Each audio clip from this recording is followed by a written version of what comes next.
Praise the Lord. मैं प्रभु यीशु मसीह के नाम में आप सबका स्वागत करता हूं। प्रभु यीशु मसीह के नाम में आप सबको आशीष और शांति आने पाए। आमीन। आज हम प्रभु के साथ एक मन होकर प्रभु का धन्यवाद करते हैं। प्रभु के भवन में 6 दिन, मैं हर बार कहता हूं कि 6 दिन हम अपना काम धंधा करते हैं और 7वें दिन प्रभु के साथ एक मन होकर अपने पूरे 6 दिन की जो हमारी यात्रा होती है, हम उसके लिए एक साथ 7वें दिन आते हैं और परमेश्वर का धन्यवाद करते हैं। और जो भी हमारे जीवन में घटी होती है, हमसे गलतियां होती हैं, प्रभु हमें 7वें दिन क्षमा करते हैं और फिर से हम नए हो जाते हैं। और फिर हम प्रभु के साथ 6 दिन प्रभु के साथ भी चलते हैं और उन सारी चीजों में हम आशीषित होते हैं। इसके लिए हमें परमेश्वर ने कहा, एक दिन, हफ्ते का कोई भी एक दिन हम मिलकर खुदा का धन्यवाद करें। हमारे लिए कोई दिन नहीं ठहराया गया है, हमारे लिए हर एक दिन परमेश्वर का दिन है। हमें आज का जो प्रभु ने हमें वचन दिया हुआ है वो है द बुक ऑफ लाइफ, जीवन की पुस्तक। जो जीवन की पुस्तक है उसमें किसके नाम है और किसके नाम नहीं रहेंगे, हम उसे देखेंगे कि सचमुच अगर हम विश्वास योग्य बने रहेंगे तो हमारे नाम उस जीवन की पुस्तक में मिलेंगे। अगर हम विश्वास योग्य नहीं रहेंगे तो हमारे नाम उस जीवन की पुस्तक से निकाल दिए जाएंगे। क्योंकि आज मेरा जो मैसेज जो प्रभु में देते हैं, ये 4 दिन पहले मुझे इस मैसेज को तैयार करना रहता है जो प्रभु मुझे देते हैं। और इस मैसेज में जो बहुत गहराई की बात है उसे हम देखेंगे, क्योंकि जब हम प्रभु के साथ चलते हैं तो हमारा समर्पण बहुत जरूरी है। क्योंकि अगर आपका समर्पण होगा तब आपके जीवन में फल आएंगे, आत्मा के 9 फल आपके जीवन में दिखने लगेंगे। हालेलुया। आइए एक छोटी सी प्रार्थना करते हैं, फिर खुदा के कलाम में चलते हैं। अपने सरों को झुकाएंगे। सर्वशक्तिमान परमेश्वर पिता, हम आपके सम्मुख आते हैं, अपने सरों को झुकाते हैं। सारी महिमा आदर मैं आपको देता हूँ। छुए और ब्लेस कर पिता, यीशु मसीह के नाम से हर एक भाई बहन को आपके हाथों में देता हूँ पिता। आज इनसे बातचीत कीजिए प्रभु जी। पिता, जो भी कमी घटी कमजोरी हो पिता आज दूर होने पाए प्रभु जी, और एक नया मन के साथ प्रभु जी, एक नवीनीकरण के अनुसार आज एक नया बल पाए प्रभु जी, और आपके वचनों में बढ़ते जाए। यीशु के नाम से मांगता हूं, सुने और ग्रहण करें। आमीन। Praise the Lord. आज का जो मैंने बताया कि द बुक ऑफ लाइफ, जीवन की पुस्तक, असल में जब उसको हम हिब्रू में देखेंगे तो सेफार हचाइम करके कहा जाता है, क्योंकि इसका मतलब है जीवन की पुस्तक। और वो जीवन की पुस्तक है जो अंत के समय खोली जाएंगी, और उस पुस्तक में क्या हमारे नाम होंगे। आज हम उन चीजों को देखेंगे कि बाइबल में कौन से ऐसे व्यक्ति हुए जिनके नाम वापस वंशावली में नहीं आए, क्योंकि इन्होंने परमेश्वर के साथ नहीं चले। लेकिन जब आप परमेश्वर के साथ चलोगे तो आपके नाम उस जीवन की पुस्तक में होगा। और कौन से लोग जो होते हैं जो उस जीवन की पुस्तक में उनके नाम नहीं आएंगे। आइए हम उस वचन को देखते हैं। प्रकाशित वाक्य उसके 20 अध्याय की 12 आयत। प्रकाशित वाक्य उसके 20 अध्याय की 12 आयत। फिर मैंने छोटे बड़े सब मरे हुओं को सिंहासन के सामने खड़े हुए देखा, और पुस्तकें खोली गई, और फिर एक और पुस्तक खोली गई, और जीवन की पुस्तक। और जैसा उन पुस्तकों में लिखा हुआ था उनके कामों के अनुसार मरे हुओं का न्याय किया गया। Welcome to our Praise the Lord. The Bluetooth device is ready to pair. यहाँ पे खुदा का कलाम कहता है, फिर मैंने छोटे बड़े सब मरे हुओं को सिंहासन के सामने खड़े हुए देखा, और पुस्तकें खोली गई, और फिर एक और पुस्तक खोली गई, और फिर एक और पुस्तक खोली गई, अर्थात जीवन की पुस्तक। यहां पर 2 पुस्तक खोली गई।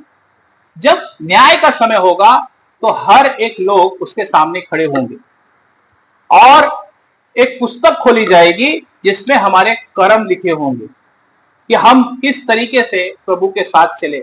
ये उनके विषय में नहीं बात हो रही है जिन्होंने प्रभु को नहीं जाना, ये उनके विषय में बात हो रही है जो प्रभु के साथ। इसलिए प्रभु ने क्या कहा, बुलाए हुए बहुत है परंतु चुने हुए थोड़े हैं। क्योंकि बहुत से लोग आज के समय अपनी मौज मस्ती कर रहे होंगे, लेकिन जो चुने हुए लोग होते हैं वो परमेश्वर के भवन में आके उस वचन को सुनते हैं। ये चूजन पर्सन लोग हैं। इसीलिए जब वो पुस्तक खोली जाएगी तो उसमें जितने लोग होंगे जो परमेश्वर के लोग होंगे उनका न्याय किया जाएगा।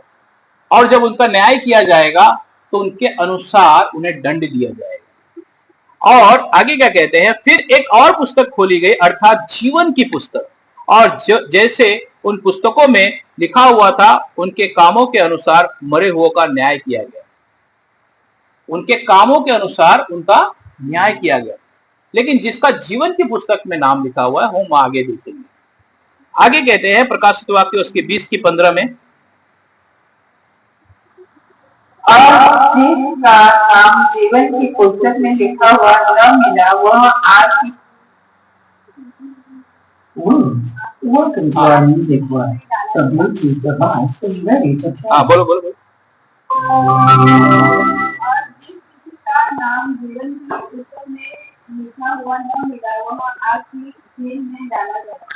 और जिस किसी का नाम जीवन की पुस्तक में लिखा हुआ ना मिला वो आग की झील में डाला गया। कितना दर्दनाक होगा, वहां पे इंसान मर भी नहीं सकता, क्योंकि यहाँ तो चलो एक बार मर भी गया सोचेंगे कि चलो ठीक है, लेकिन वहां पे ऐसा तड़प होगी कि जो हम प्रभु ने वो धनी मनुष्य और लाजर के विषय में जब सुनते हैं तो किस तरीके से वहां पे पानी भी ना मिलेगा, ऐसी तड़प होगी। आगे क्या कहते हैं प्रकाशित वाक्य उसकी 21:7,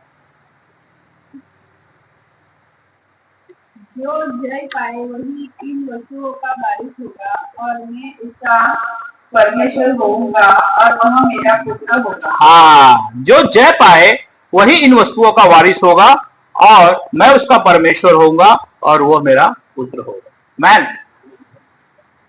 क्योंकि जब जय पाने का मतलब है कि यीशु मसीह के साथ चलना, अपना समर्पण करके प्रभु के अनुसार जीना। देखो, जब वो हम प्रभु को नहीं जानते थे तब तो हम वो जीवन जी चुके ना, लेकिन अब हम प्रभु को जान चुके हैं तो हम उसके अनुसार जीवन जिए। अब कोई दूसरा उद्धार नहीं आने वाला, अब सिर्फ न्याय का समय होगा और हमें डरना है।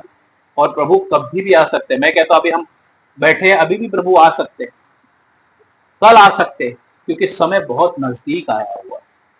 हमें आइए और एक वचन पढ़ते हैं, उसकी 8 की भी पढ़ेंगे।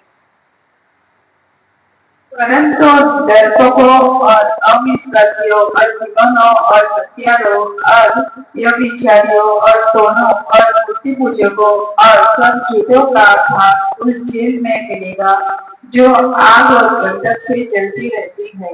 यह दूसरी मृत्यु है। पर डरपोक और अविश्वासी और घिनौने और हत्यारे, ये जितने ऐसे काम करने वाले हैं, ये सब उस झील में मिलेंगे। और वे विचारियों और टोनहों और मूर्ति पूजकों और सब झूठ का भाग उस झील में मिलेगा जो आग और गंधक से जलती रहती है। ये दूसरी मृत्यु। कितना दर्दनाक होगा। ये जितने लोग ये सब काम करते हैं, बुरे काम, ये सारी चीजें, ये सब उस गंधक में मिलेंगे, उस झील में मिलेंगे। देखो, परमेश्वर हमें मौका देते हैं क्योंकि ये अनुग्रह का समय है। अगर हम गलती करते हैं तो हमें पश्चाताप करके आगे बढ़ना है, क्योंकि जब परमेश्वर का आत्मा हमसे बात करता है तो हमें रिपेंट कर लेना है, पश्चाताप कर लेना है और आगे बढ़ना है, क्योंकि परमेश्वर चाहते हैं कि कोई भी नाश ना होवे। मैं आइए अब हम देखते हैं कि पतरस क्या कहते हैं। पहला पतरस उसकी 4:18 में, पहला पतरस उसकी 4:18,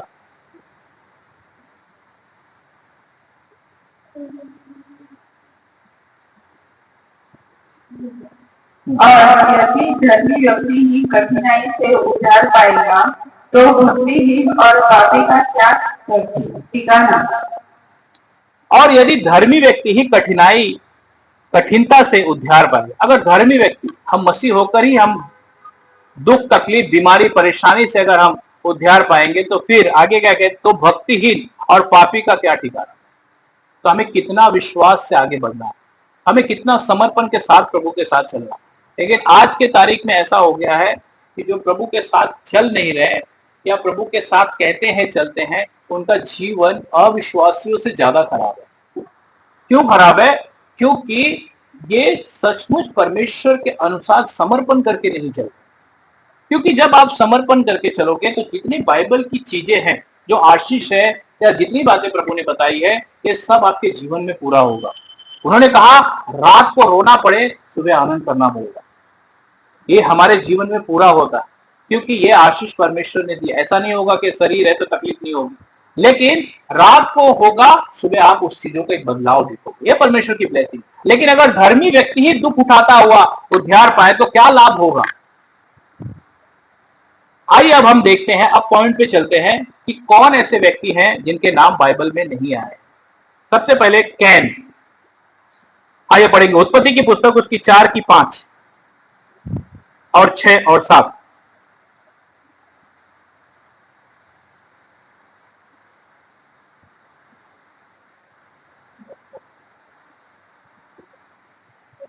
परंतु केन और उसकी भेंट को उसने ग्रहण न किया, तब केन अति क्रोधित हुआ और उसके मुंह पर उदासी छा गई।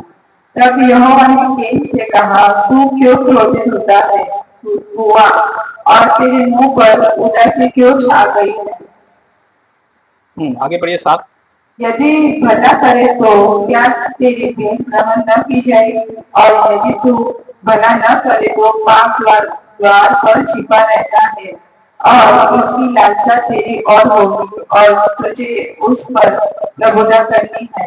हाँ, यहाँ पर परमेश्वर कैन से बात करते हैं। परंतु कैन और उसकी भेंट को उसने ग्रहण न किया, तब कैन अति क्रोधित हुआ और उसके मुंह पर उदासी छा गई। मैं कहता हूं कि अगर हम अच्छा काम करेंगे तो आपकी प्रार्थना क्यों नहीं सुनी जाएगी? लेकिन प्रार्थना कब नहीं सुनी जाती है? क्योंकि आपकी भेंट क्या है? दशमांश, समर्पण। अगर आप समर्पण करके चलोगे तब जाकर परमेश्वर आपकी हर एक भेंट को ग्रहण करेंगे। कैन और हाबिल में क्या फर्क था? हाबिल जो थे वो अच्छे से अच्छे मेमने को लाकर परमेश्वर को भवन में दिए, अर्थात उस वेदी पर दिए। और कैन ने क्या किया? जो खराब वस्तुएं थी, जो उसकी फसल में से जो थी, वो उसने ले जाकर परमेश्वर के भवन में दिया। तो कौन अच्छा ठहरा? हाबिल ठहरा। अगर हम अच्छा काम करेंगे, प्रभु के वचन के अनुसार अपना पूरा जीवन जिएंगे, तो आपकी भेंट क्यों नहीं ग्रहण की जाएगी? लेकिन वचन क्या कहता है? परंतु कैन और उसके भेंट को उसने ग्रहण ना किया, तब कैन अधिक क्रोधित। एक तो गलती और ऊपर से हमारे अंदर घमंड भी कि परमेश्वर हमारी सुनते नहीं। अरे जब आप अच्छा करोगे तो आपके साथ क्यों बुरा होगा? मेरे साथ तो आज तक नहीं हुआ। तो जब आप अच्छे तरीके से प्रभु के साथ चलेंगे तो बुरा क्यों होगा? आगे क्या कहते हैं? उसके मुंह पर उदासी छा गई। तब यहोवा ने कैन से कहा, तू क्यों क्रोधित हुआ और तेरे मुंह पर उदासी क्यों छा गई? यदि तू भला करे तो क्या तेरी भेंट ग्रहण ना की जाएगी, और यदि तू भला ना करे तो पाप द्वार पर छिपा रहता है। जब एक व्यक्ति समर्पण करके नहीं चलता है और परमेश्वर के अनुसार नहीं जीता है तो पाप हमेशा द्वार पर खड़ा रहता है। अरे फॉर एग्जाम्पल समझाता हूं। अगर आप एक दिन बाइबल ना पढ़ो तो आपको दूसरे दिन पे बाइबल पढ़ने का मन नहीं करेगा। एक दिन प्रार्थना ना करो तो दूसरे दिन भी प्रार्थना करने का मन नहीं करेगा, क्योंकि पाप द्वार पर खड़ा रहता है। वो आपको चाहता है कि परमेश्वर से दूर लेकर जाए।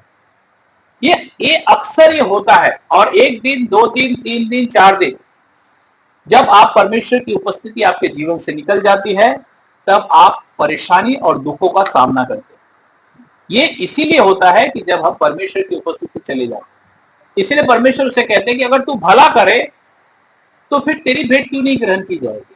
और इसलिए आगे यहां पे क्या कहते हैं? यदि तू भला करे तो क्या तेरी भेंट ग्रहण न की जाएगी, और यदि तू भला ना करे तो पाप द्वार पर छिपा रहता है और उसकी लालसा तेरी ओर होगी और तू उस पर प्रभुता करेगा।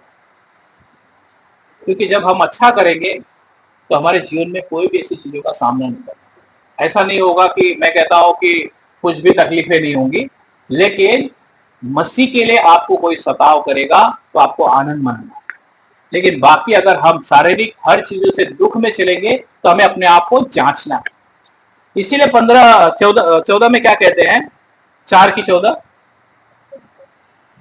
हाँ, उसी। देख, तूने आज के दिन मुझे भूमि पर से निकाला है और मैं तेरी दृष्टि में आड़ में रहूंगा और पृथ्वी पर भटकने वाला और भगोड़ा रहूंगा। हाँ, यहाँ पे क्या किया परमेश्वर? जब उन्होंने हाबिल को मार दिया तो परमेश्वर ने क्या किया? भगोड़ा खड़ा दिया। और इसीलिए उसने कहा कि आज से मैं भगोड़ा रहूंगा। 15 में क्या कहते हैं? इस कारण यहोवा ने उसे कहा, जो कोई कैन को घात करेगा उससे 7 गुना पलटा लिया जाएगा। और यहोवा ने कैन के लिए एक चिन्ह ठहराया, ऐसा ना हो कि कोई उस पर उसे पाकर मार डाले। क्या किया उसने?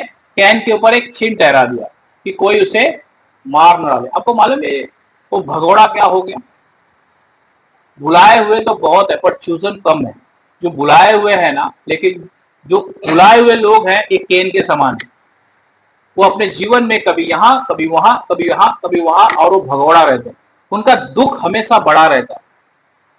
क्यों? क्योंकि परमेश्वर उन्हें कोई नहीं तकलीफ देगा। अगर उन्हें कोई बाहर का कोई छुएगा ना तो परमेश्वर लड़ेंगे उससे, लेकिन वो अपने दुखों से ही परेशान रहेगा।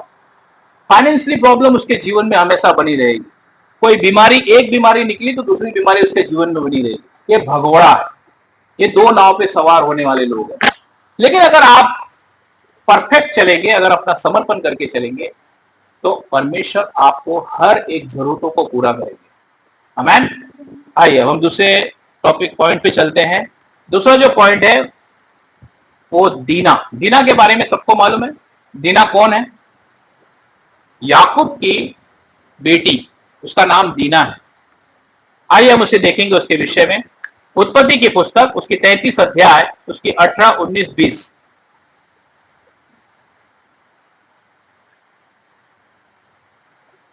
उनकी इस बात पर हमोर 33, 18, 33।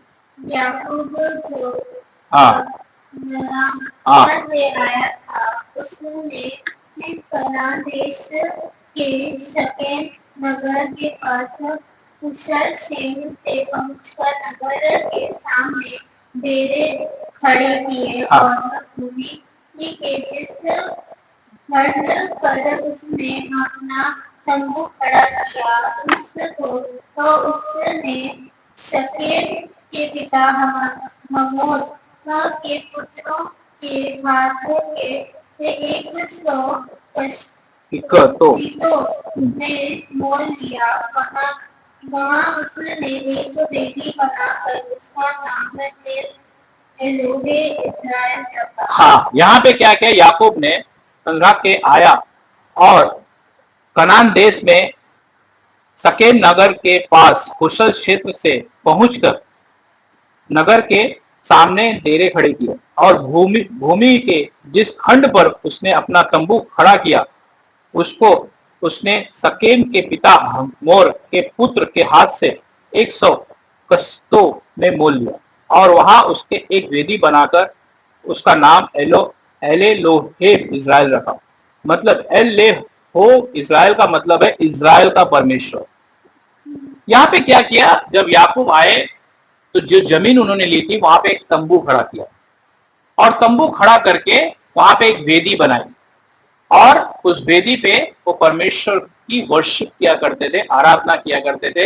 वो सब मिलकर, सब लोग, उनका परिवार मिलकर एक वेदी पर परमेश्वर की महिमा करते थे और परमेश्वर उनके ऊपर बाड़ा लगाया हुआ। लेकिन यहां पर दीना, जो दीना थी, उसने क्या किया कि उसके मन में कुछ बातें आई। उसने सोचा कि हम कब तक इस बाड़े में रहें, हमें थोड़ा बाहर भी निकल कर देखना चाहिए कि दूसरे जगह पे क्या होता है। आज बहुत से लोग होते हैं कि जब उस बाड़े के बाहर जाते हैं तब उनका जीवन दुख भरा हो जाता है, क्योंकि दीना ने इसी तरीके से किया। आइए हम उसे देखते हैं, उसके आगे पढ़ेंगे 34 की। एक दिन लिया की बेटी दीना जो याकूब से उत्पन्न हुई थी उस देश की लड़कियों से भेंट करने को निकली। हाँ, आगे। तब उस देश के प्रधान स्त्री हमोर के पुत्र शकेम उसे देखा और उसे ले जाकर उसके साथ कर्म करके उसको भ्रष्ट कर डाला। हाँ, यहाँ पे क्या किया? लिया की बेटी जो याकूब से उत्पन्न हुई थी उस देश की लड़कियों से भेंट करने को निकली। क्या की? यहाँ पे पड़ोसी में हित्तियों से, जिससे परमेश्वर ने मिलने के लिए मना किया था, तुम कभी भी ऐसे लोगों की संगति नहीं करना। लेकिन उसकी बेटी ने क्या किया? जाकर उनसे भेंट किया और उनकी संगति की और हमोर नाम के एक व्यक्ति ने क्या किया? उसको भ्रष्ट कर दिया। क्योंकि परमेश्वर ने आपको एक बाउंड्री लगाई हुई और वो सिर्फ इसलिए कि हम उसके बाहर कभी नहीं जाए। अगर आप उस बाउंड्री को तोड़ते हो तो परमेश्वर की उपस्थिति आपके जीवन से निकल जाती है। और आज तक दीना का नाम उसके बाद कहीं पे भी नहीं आया, क्योंकि उसने वो भ्रष्ट हो चुकी थी और इसीलिए उसका नाम कहीं पे भी नहीं दिखाया गया। लेकिन बाइबल हमें एक बात बताती है, सबोपदेशक उसकी 10:8,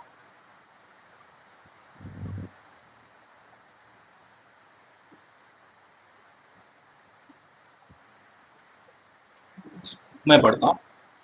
यहां पे सबोपदेशक उसकी 10:8 में क्या लिखा हुआ है, जो गड्ढा खोदे उसमें गिरेगा और जो बाड़ा तोड़े उसे सर्प डसेगा। जो गड्ढा खोदेगा वो खुद उसमें गिरेगा। अगर परमेश्वर ने आपको अपनी उपस्थिति में रखा है, आप उसके बाहर जाओगे तो शैतान आपको कोई ना कोई ऐसी चीजों में उलझा देगा जहां से आप वापस नहीं आ सकते, क्योंकि जो बाड़ा तोड़े उसे सर्प डसे। यह दीना की कहानी है और इस दीना का नाम जीवन की पुस्तक में वापस नहीं बताया गया, कहीं भी उसका नाम नहीं आता। और आइए हम देखते हैं दान के विषय में। दान मालूम है कौन है? 12 गोत्र में से एक दान है। और दान वो थे कि जिसका नाम प्रकाशित वाक्य में, जब वहां पे 1,44,000 में जब गणना होता है वहां पे, तो दान का नाम वहां से निकाल दिया जाता है। क्यों? अब पहले उसे देखते हैं। आइए हम पढ़ेंगे न्यायों की पुस्तक उसकी 18 अध्याय उसकी 27, 28, 29, 30। मैं पढ़ता हूं। और वे मीका, मिला सबको? 18, 27, 28, 29, 30।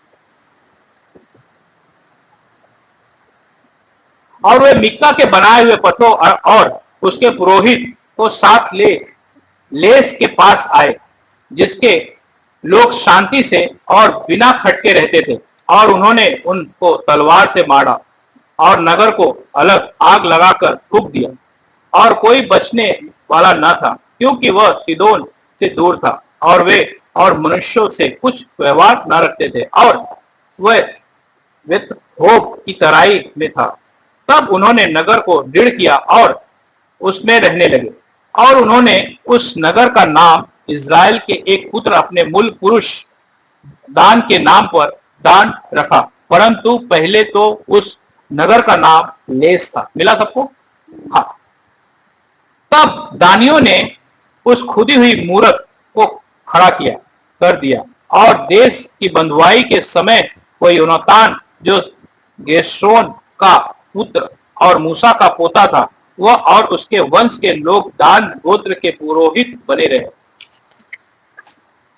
और जब तक परमेश्वर का भवन सिलो में बना रहा, तब तक वे मीका की खुदी हुई मूर्तों को स्थापित किए रहे, क्योंकि जो परमेश्वर ने जो भवन उन्हें दिया था वो भवन में नहीं जाते थे, लेकिन जो मीका की बनाई हुई मूर्तें थी उसकी स्थापना किए और उसकी आराधना करते थे। क्योंकि शिलो में जो तंबू स्थापित किया हुआ था वहां पर वो नहीं जाते थे, परंतु कहां जाते थे? जो मीका के हाथ की बनाई हुई मूर्ति थी उसका जाके आराधना करते थे। और इसीलिए परमेश्वर ने उन्हें प्रकाशित वाक्य में जब गणना होता है वहां पर 1,44,000 में, वहां पे मनुष्य का नाम आता है, दान का नाम नहीं आता। आप लोग उसे पढ़ लेना, मैं बताता हूं, उसको लिख लो। प्रकाशित वाक्य उसकी 7 अध्याय की 4, 5, 6, 7, 8, यहां पर उसका नाम निकल जाता है। क्योंकि जब आप परमेश्वर के वचन के अनुसार अपना जीवन नहीं जीते हैं तो आपके नाम जीवन की पुस्तक से कट जाते हैं। क्योंकि परमेश्वर प्रेम करते हैं, लेकिन अगर आप उस चीजों को नहीं करते हो, उसके अनुसार नहीं चलते हो, तो परमेश्वर उन चीजों को दूर कर देते। क्योंकि कोई भी अपवित्र वस्तु परमेश्वर के साथ नहीं रह सकती, क्योंकि वो पवित्र है, इसीलिए उसमें उसका नाम नहीं आता। ठीक है, आइए हम एक चौथे पॉइंट पे भी चलते हैं। यहूदा इस्करियोती, मत्ती रचित सुसमाचार उसकी 26 अध्याय उसकी 20, 21, 22, 23 मैं पढ़ता हूं। हाँ, मत्ती 26:26। जब साँझ हुई तो वह 12 के साथ भोजन करने के लिए बैठा। जब वे खा रहे थे तो उसने कहा, मैं तुझसे सच सच कहता हूं कि तुम में से एक मुझे पकड़वाएगा। इस पर वे बहुत उदास हुए और हर एक उससे पूछने लगे, हे गुरु, क्या वो मैं हूं? उसने उत्तर दिया कि जिसने मेरे साथ थाली में हाथ डाला है वही मुझे पकड़वाएगा। मनुष्य का पुत्र तो जैसे उसके विषय में लिखा है जाता ही है, परंतु उस मनुष्य के लिए शोक है जिसके द्वारा मनुष्य का पुत्र पकड़वाया जाता है। यदि उस मनुष्य का जन्म ही ना होता तो उसके लिए भला होता। तब उसके पकड़ने वाले यहूदा ने कहा, हे रब्बी, क्या वो मैं हूं? उसने उससे कहा, तू कह चुका। जब वे खा रहे थे तो यीशु ने रोटी ली और आशीष मांगकर तोड़ी और चेलों को देकर कहा, लो खाओ, यह मेरी देह है। जब वहां पे परमेश्वर, जब प्रभु यीशु क्रूस पर जाने वाले तो उससे पहले चेलों के साथ बैठे और वहां पे एक भोज की, और वहां पे यहूदा इस्करियोती था जो वो विश्वासघाती था, क्योंकि वो लेन देन में परफेक्ट नहीं था जैसा लूसीफर था। लेकिन प्रभु ने कहा, तुम में से एक ही है जो मुझे पकड़वाएगा, क्योंकि परमेश्वर ने चुना था किसको? 12 को ही चुना था, लेकिन उसमें से एक विश्वासघाती था। और परमेश्वर ने उसे कहा कि तुम में से एक, उसने कहा जो गलती कर रहा है वो आके अक्सर कहता है कि मुझ में कोई गलती है। क्यों?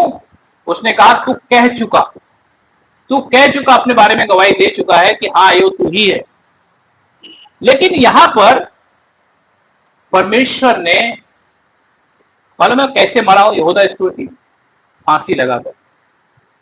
और वहां पर परमेश्वर ने उसका नाम उन 12 चेलों में से निकाल दिया, 11 चेले हो गए। आइए हम उसे देखेंगे प्रेरितों के कार्य 1:25 में। प्रेरितों के कार्य उसकी 1:25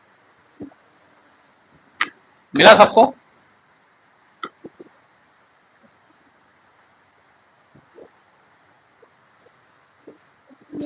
हाँ मिला तो बोलो जोर से। हाँ, कि वह इस सेवकाई और प्रेताई का पद ले जिसे यहूदा छोड़कर अपने स्थान को गया। तब उन्होंने उनके बारे में चिट्ठियां डाली और चिट्ठियां मित्तिया के नाम पर निकली, सो वह उस 11 प्रेतों के साथ गिना गया। किसके नाम पे निकली? मत्तिया के नाम पे चिट्ठी निकली। क्योंकि जो व्यक्ति अगर परमेश्वर के अनुसार नहीं चलता उसका वो निकाल देता है जीवन की पुस्तक से नाम। और यहाँ पे उसने दूसरों को चुन लिया। किसको चुना? मत्तिया को चुना, और उसके साथ 12 लोग हो गए। Praise the Lord। क्योंकि बाइबल हमें बताती है कि जब उसने हमें बुलाया है तो हमें उसके अनुसार ही चलना भी है। अगर हम उसके अनुसार नहीं चलेंगे तो परमेश्वर हमारे नाम जीवन की पुस्तक से काट देंगे। इनके नाम बाइबल में नहीं आते वापस। आपने देखा यहूदा इस्करियोती के बारे में उसके बाद कभी बात की गई है? नहीं की गई है। इसीलिए हमें डरना है, क्योंकि हमें परमेश्वर ने जो आज्ञा दी है हमें उसका पालन करना है। लव व्यवस्था उसकी 18:5, लव व्यवस्था उसकी 18:5, तुम मेरी विधियों और नियमों को मानना और उनके अनुसार चलना और उनके कारण जीवित रहना। मैं यहोवा हूं। जब आप उनकी विधि और उनके नियम का पालन करेंगे, लव व्यवस्था उसकी 18:5, तुम अगर परमेश्वर की आज्ञा उसके वचन के अनुसार अपना जीवन जियोगे तब आप आशीषित बने रहोगे। Praise the Lord. हाँ, हमें परमेश्वर की आज्ञा का पालन करना है, हमें परमेश्वर के अनुसार अपना जीवन जीना, क्योंकि समय बहुत कम है। क्योंकि शैतान हमें ऐसी ऐसी चीजों में ले जाकर फंसा देता है कि आप वहां से निकल नहीं पाते। लेकिन कब निकलोगे? जब आप वचन में बने रहोगे। ये वचन आपको बदल सकता है, ना कि कोई दूसरा आपके लिए कुछ भी कर सकता है। कोई भी परमेश्वर का एक सेवक आपके लिए प्रार्थना कर सकता है, बदलना आपको है। क्योंकि बदलना आपको है, क्योंकि आप जब परमेश्वर का कोई भी सेवक आपके लिए प्रार्थना करता है तो बंधन टूट जाते, खत्म हो जाता, वहां पे एकदम सफाई हो जाती। इसलिए प्रभु ने क्या कहा? अगर तुम विश्वास योग्य नहीं बने रहे तो एक के बदले 7 आएगी और उससे दशा बुरी हो जाएगी। तो इसीलिए हमें उसको ध्यान देना है, हमें खुद प्रभु के वचन में बढ़ना है। क्योंकि आगे क्या कहते हैं? प्रकाशित वाक्य उसकी 22:14, प्रकाशित वाक्य उसके 22:14, धन्य वे हैं जो अपने वस्त्र धो लेते हैं, क्योंकि उन्हें जीवन के वृक्ष के पास आने का अधिकार मिलेगा और वे फाटकों से होकर नगर में प्रवेश करेंगे। हाँ, वो क्या करेंगे? फाटकों से। इसीलिए वचन क्या कहता है? धन्य है वे, आशीषित है वे जो अपने वस्त्र धो लेते हैं, क्योंकि उन्हें जीवन के पेड़ के पास आने का अधिकार मिलेगा और वे फाटकों से होकर नगर में प्रवेश करेंगे। आमीन। क्योंकि जो व्यक्ति अपना रिपेंट करके आगे बढ़ता है, परमेश्वर उसके लिए मार्ग खोल देते हैं। हमें देखो, मैंने कहा ना, जब तक यीशु मसीह नहीं आएंगे तब तक हमें, अगर परमेश्वर का आत्मा हमें टच करता है तो हमें रिपेंट करके आगे बढ़ना, हमें वापस उन चीजों में नहीं जाना, क्योंकि वो जब तक आएंगे तब तक हमें क्लियर हो जाना। परमेश्वर हमें इसीलिए एक साथ रखते हैं कि कोई भी नाश ना हो। आमीन। आगे क्या कहते हैं? उसकी 21 की 21 में पढ़ता हूं। और 12 फाटक 12 मोतियों के थे, एक एक फाटक एक एक मोती का बना था, और नगर की सड़कें स्वच्छ कांच के समान चोखे सोने की थी। जो 12 फाटक थे वो उसके ऊपर पूरे उसके लिखे हुए हैं, वो आप घर पे उसे पढ़ लेना। मैं बता देता हूँ, 22 प्रकाशित वाक्य उसके 22-14 से लेकर 18, 19, 20, ये आप घर पे पढ़ लेना उसे। लेकिन मैं आगे की बात बताता हूं, क्योंकि जो 12 फाटक थे 12 मोतियों के थे, जो स्वच्छ थे। मीन्स कहने का मतलब है कि आपकी सुंदरता इसी के अनुसार होनी चाहिए, कांच के समान, क्योंकि वहां पे कोई प्रकाश नहीं होगा जहां हम जाने वाले हैं। आज जिस राज्य में हम प्रवेश कर चुके हैं, ये स्वर्ग का राज्य है। अब ये कोई दूसरा राज्य नहीं आने वाला, क्योंकि प्रभु ने कहा ना, वो दृश्य रूप से नहीं आएगा कि आपको दिखेगा ये स्वर्ग का राज्य, क्योंकि आज हम उस राज्य में प्रवेश कर चुके हैं। क्योंकि प्रभु यीशु एक राज्य स्थापित करने आए थे यहाँ पे, और वो राज्य उन्होंने स्थापित कर दिया है, और जो यीशु मसीह को ग्रहण करता है उस राज्य में प्रवेश करता है।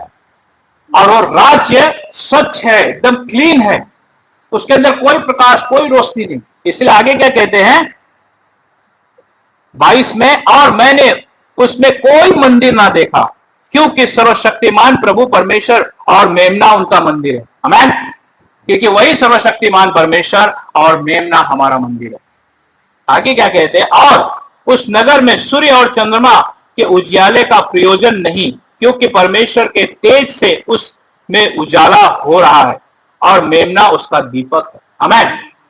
आज हम उसके दीपक हैं, क्योंकि ये वचन अगर हमारे अंदर होगा तो हमारे अंदर एक लाइट होती है, एक रोशनी होती है, और हम उस राज्य में अंदर एंट्री करके हम उसमें आनंद से प्रभु के साथ अपना समय बिताते हैं।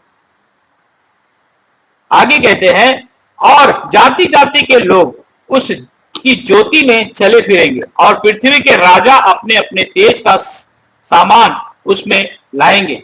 जाति जाति के लोग, हर एक लोग यीशु मसीह को जान चुके, चाहे वो धनवान हो चाहे कोई हो, और सब उस नगर में अपना पश्चाताप करके उसमें आगे बढ़ रहे।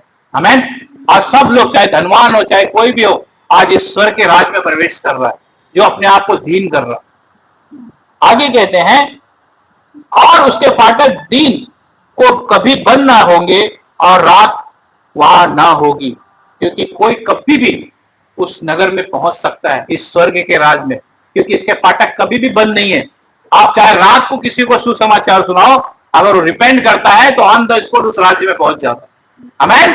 क्योंकि उसके लिए कोई फाटक बंद नहीं है, क्योंकि परमेश्वर ने स्वर्ग का राज स्थापित कर दिया है। बस हमें अपना रिपेंट करना है और आगे बढ़ना है। आमीन।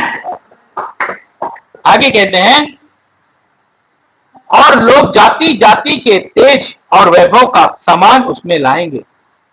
जो लोग जब आएंगे उस परमेश्वर के भवन में, तो परमेश्वर लोग अपने आप को खुद, जो राज राज्य के लोग, जो धनी लोग हैं, आज बहुत से लोग जो अमीर है वो भी प्रभु को ग्रहण करते हैं, और वो परमेश्वर के भवन में आते उस राज्य में प्रवेश करते हैं। आगे क्या कहते हैं 27 की, और उसमें कोई अपवित्र वस्तुएं या घृणित काम करने वाला या झूठ का गढ़ने वाला किसी रीति से प्रवेश ना करेगा। यहां पे कोई भी ऐसी अशुद्ध चीजें इस राज्य में नहीं रह सकती। कोई भी ऐसा काम करने वाला इस स्वर्ग के राज्य में प्रवेश नहीं कर सकता। क्यों नहीं कर सकता? क्योंकि जब आप इस राज्य में गलत करते रहोगे, जिस राज्य में प्रवेश कर चुके हैं, तो आपकी दशा उससे ज्यादा खराब हो जाएगी। क्योंकि ये पवित्र राज्य है जिसमें हम प्रवेश कर चुके हैं। अगर हम गलतियां पे गलतियां करेंगे तो हमारी दशा बहुत ज्यादा खराब हो जाएगी, क्योंकि ये ऐसा राज्य है जिसमें अपवित्र वस्तु कभी नहीं रह सकती। आगे क्या कहते हैं, पर केवल वे लोग जिनके नाम मेमने की जीवन की पुस्तक में लिखे हुए हैं, जिनके नाम मेमने की जीवन की पुस्तक में लिखे हैं, वही इस राज्य में प्रवेश कर सकते हैं और परमेश्वर उनके साथ होगा और वहां ना रोना होगा ना पीटना होगा, क्योंकि वो आनंद के साथ प्रभु के साथ रहेंगे। आमीन। आज हम सब उस राज्य में प्रवेश कर चुके हैं, क्योंकि परमेश्वर हमें इसीलिए आए कि हम उस राज्य में प्रवेश करें, और हम उस राज्य में हैं। बस हमारे जीवन में जो कमी घटी है हमें उसे निकालना है और आगे बढ़ना, क्योंकि परमेश्वर जब हमसे बात करते हैं तो इसका मतलब हमें रिपेंट करना है, अपनी गलती का पश्चाताप करना है और उसके राज में आगे बढ़ते जाना, क्योंकि यही हमारा काम है। क्योंकि परमेश्वर जब तक आए तब तक हम प्रभु के साथ बने रहे। Praise the Lord. आइए हम अपने सरों को झुकाते हैं।